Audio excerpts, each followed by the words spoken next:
Students, आज हम बात करने जा रहे हैं सेल ऑर्गेनेल्स की या कोशिकांग की। प्रत्येक कोशिका में तरल द्रव पदार्थ होता है जिसे कोशिका द्रव्य कहते हैं।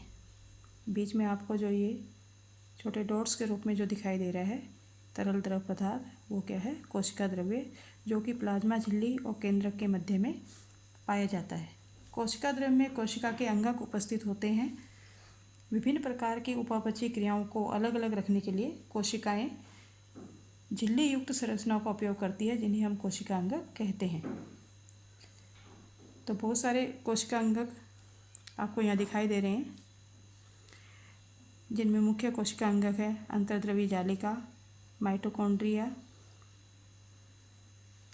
गोल्जी उपकरण, राइबोसोम, लाइसोसोम, रिक्तिका तथा पादप कोशिका में एक और अंगक होता है जिसे हम कहते हैं प्लास्टिड।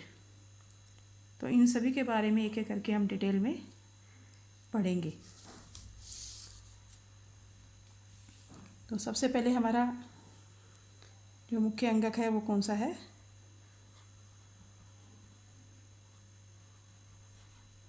अंतर्द्रवी जालिका, जिसको हम इंग्लिश में एंडोप्लाज्मिक रेटिकुलम और उसका शॉर्ट फॉर्म जो होती है उसे ER भी कहते हैं। तो जो अंतर्द्रवी जालिका होती है वो झिल्ली युक्त नलिकाओं अर्थात ट्यूब्यूल्स तथा वेसिकल्स का एक बहुत बड़ा तंत्र होता है, जो कि एक तरह से कोशिका का कंकाल भी आप इसे मान सकते हैं कि ये कोशिका का कंकाल होता है। ये दो प्रकार की होती हैं, दो प्रकार की आपको यहाँ दिखाई दे रही हैं। एक में आपको ये खुरदरी दिखाई दे रही है, तो एक होती है खुरदरी अंतर्द्रवी जालिका और दूसरी होती है चिकनी अंतर्द्रवी जालिका। खुरदरी अर्थात इसे RER भी कहते हैं, रफ एंडोप्लाज्मिक रेटिकुलम। चिकनी को स्मूथ एंडोप्लाज्मिक रेटिकुलम या SER भी कहते हैं। जो खुरदरी अंतर्द्रवी जालिका होती है, इसके ऊपर जो ये संरचनाएं आपको दिखाई दे रही है, ये राइबोसोम होते हैं, जो कि प्रोटीन संश्लेषण का कार्य करते हैं। चिकनी अंतर्द्रवी जालिका पे राइबोसोम नहीं पाए जाते तथा ये वसा के अणुओं के संश्लेषण में सहायक होती हैं। अब इनका कार्य क्या है? कोशिका के मध्य पदार्थों का आदान प्रदान करना, केंद्रक से कोशिका के मध्य पदार्थों का आदान प्रदान, साथ ही अगर कोई पदार्थ प्लाज्मा झिल्ली से बाहर निकालना है तो भी ये उसमें सहायता करती हैं। जो ER हैं या एंडोप्लाज्मिक रेटिकुलम कोशिका की कुछ जैव रासायनिक क्रियाओं के लिए कोशिका द्रव्य ढांचे का भी कार्य करती हैं। अब दूसरा उपकरण हमारा यहाँ क्या है? दूसरा हमारा ऑर्गन क्या है सेल ऑर्गेनेल्स में? दूसरा है गोल्जी उपकरण।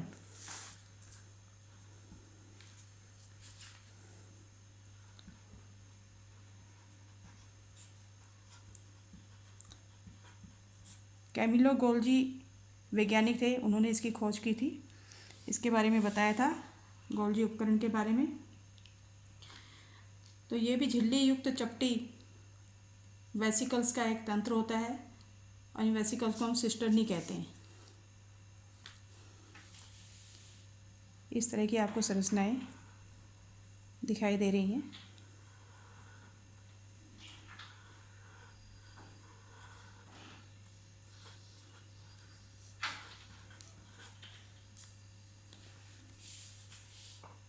और ये जो सिस्टर्नी होती हैं, ये एक दूसरे के ऊपर समांतर रूप से लगी होती हैं। इनका कार्य क्या है? जो एंडोप्लाज्मिक रेटिकुलम अर्थात अंतर्द्रवी जालिका में जो संश्लेषित पदार्थ होते हैं वो गोल्जी उपकरण में पैक किए जाते हैं। एक तरह से इसका काम पैकिंग का है। तो इसकी जो पुटिका में पदार्थों का संचयन, रूपांतरण और पैक करना इसका मुख्य कार्य है। और कुछ परिस्थितियों में जो गोल्जी उपकरण होता है वो सामान्य शर्करा से जटिल शर्करा भी बनाने का काम करती है, लेकिन इसका मुख्य कार्य हम देखें तो वो क्या होगा? पैकिंग का इसका कार्य होगा। तीसरा हमारे पास जिसकी हम चर्चा करेंगे वो है लाइसोसोम।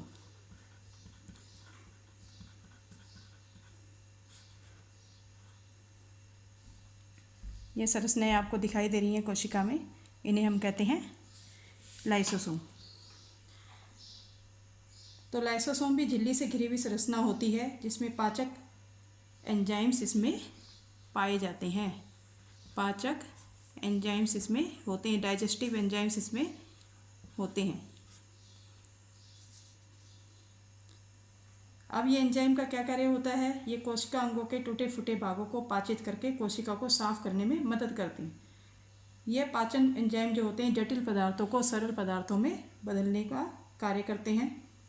लेकिन कई बार जब होता है कोशिका क्षतिग्रस्त होगी या तो कई बार ऐसे होता है कि जो लाइसोसोम होते हैं वो फट जाते हैं। फटेंगे तो इनके पाचक एंजाइम अपनी ही कोशिका के सारे पदार्थों को पाचित कर देंगे, तो उससे क्या होगा कि कोशिका नष्ट हो जाएगी। इसलिए इसको लाइसोसोम को सुसाइडल बैग्स या कोशिका की आत्मघाती थैली भी कहते हैं।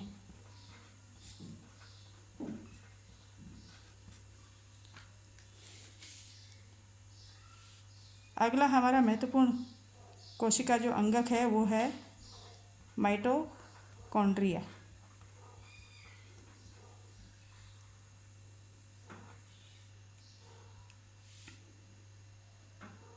यह दोहरी झिल्ली युक्त होता है।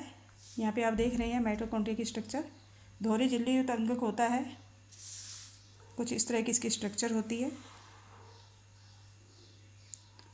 ये बाहरी झिल्ली और ये इसकी भीतरी झिल्ली जो कि उंगली नुमा उभारों से वलित होती है।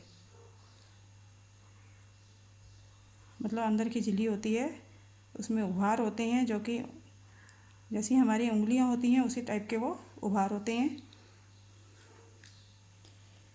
और इन उभारों के ऊपर कुछ इस तरह की गोल संरचनाएं पाई जाती है जिन्हें हम ऑक्सीसोम कहते हैं। ये जो इसके फोल्ड हैं और जो ऑक्सीसोम हैं ये एटीपी बनाने वाली रासायनिक क्रियाओं के क्षेत्र को बहुत बड़ा बनाती हैं। अब इसका कार्य क्या है? विभिन्न रासायनिक क्रियाओं को करने के लिए माइटोकॉन्ड्रिया एटीपी के रूप में ऊर्जा प्रदान करते हैं। एडिनोसिन ट्राइफॉस्फेट इसके रूप में ऊर्जा प्रदान करते हैं। जो भोजन का ऑक्सीकरण, हमने पहले भी इसके बारे में चर्चा की थी, जो होता है वो कहाँ होता है? माइटोकॉन्ड्रिया में होता है ऑक्सीजन की उपस्थिति में, और ऊर्जा उत्पन्न उससे होती है। ऊर्जा उत्पन्न होने के कारण ही माइटोकॉन्ड्रिया को कोशिका का पावर हाउस भी कहते हैं या बिजली घर कहते हैं। कोशिका का पावर हाउस या कोशिका का बिजली घर इसे कहा जाता है। अब पादप कोशिका में एक संरचना और पाई जाती है। यहाँ तक ये सभी संरचनाएं जो हैं ये जंतु पादप कोशिकाओं में कॉमन होती है। केवल जो ये गोल्जी उपकरण है ये पादप कोशिका में डिक्टियोसोम नाम से जाना जाता है। तो पादप कोशिका में एक और संरचना पाई जाती है जिसे हम कहते हैं प्लास्टिड, और ये केवल पादप कोशिकाओं में ही उपस्थित होते हैं।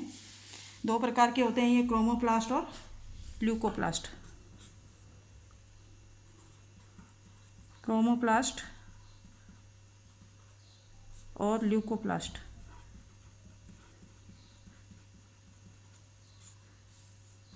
ये रंगीन प्लास्टिड होते हैं और ये रंगहीन प्लास्टिड होते हैं। तो क्लोरोफिल वर्णक युक्त जो क्रोमोप्लास्ट होते हैं उनको हम क्लोरोप्लास्ट कहते हैं।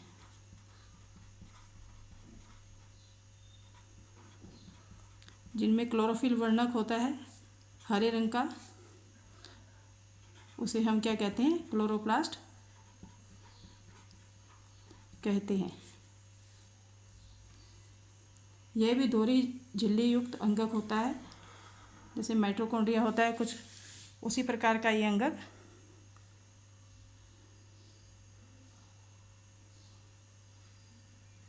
दिखाई देता है और इसके अंदर कुछ इस प्रकार की संरचनाएं, जैसे सिक्कों का ढेर होता है उस प्रकार की संरचनाएं पाई जाती है, जिन्हें थाइलेकॉइड्स कहते हैं।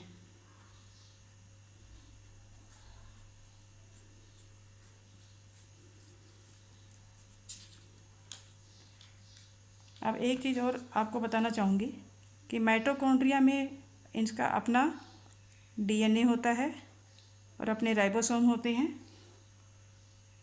उसी प्रकार प्लास्टिड में भी अपना डीएनए और राइबोसोम पाए जाते हैं। कई बार ये क्वेश्चन पूछा जाता है कि केंद्रक के अलावा दो कौन से अंगक है जिनमें अपने डीएनए और राइबोसोम पाए जाते हैं, तो उसका आंसर ये होगा माइटोकॉन्ड्रिया और प्लास्टिड। माइटोकॉन्ड्रिया में जो प्लास्टिड में जो द्रव उपस्थित होता है इसे हम स्ट्रोमा कहते हैं। अब इसका कार्य क्या है? प्रकाश संश्लेषण की क्रिया में ये सहायक है और भोजन का निर्माण। आप सभी जानते हैं कि प्रकाश संश्लेषण क्रिया में क्लोरोफिल की उपस्थिति में ही भोजन का निर्माण होता है।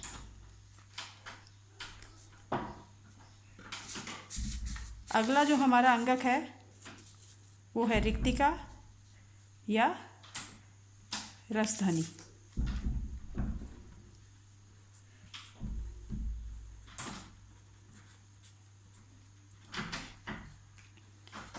तो ये ठोस और तरल पदार्थों की संग्राहक थैलियाँ होती हैं। ये जंतु कोशिका में छोटी होती हैं और पादप कोशिका में बड़ी होती हैं। तथा पादप कोशिका में बड़े होने का कारण ये है कि ये पादप कोशिका को स्फीति और कठोरता प्रदान करती हैं। रसधानी में जो उसका द्रव होता है उसमें अमीनो अम्ल पाए जाते हैं, शर्करा पाई जाती है और विभिन्न कार्बनिक अम्ल और प्रोटीन भी उपस्थित होते हैं। अब उसके बाद हमारा अगला अंगक, जिसकी चर्चा हम खुरदरी अंतर्द्रव्यीय जालिका में भी कर चुके हैं, कि उसके ऊपर राइबोसोम लगे होते हैं। कौन सा है? राइबोसोम।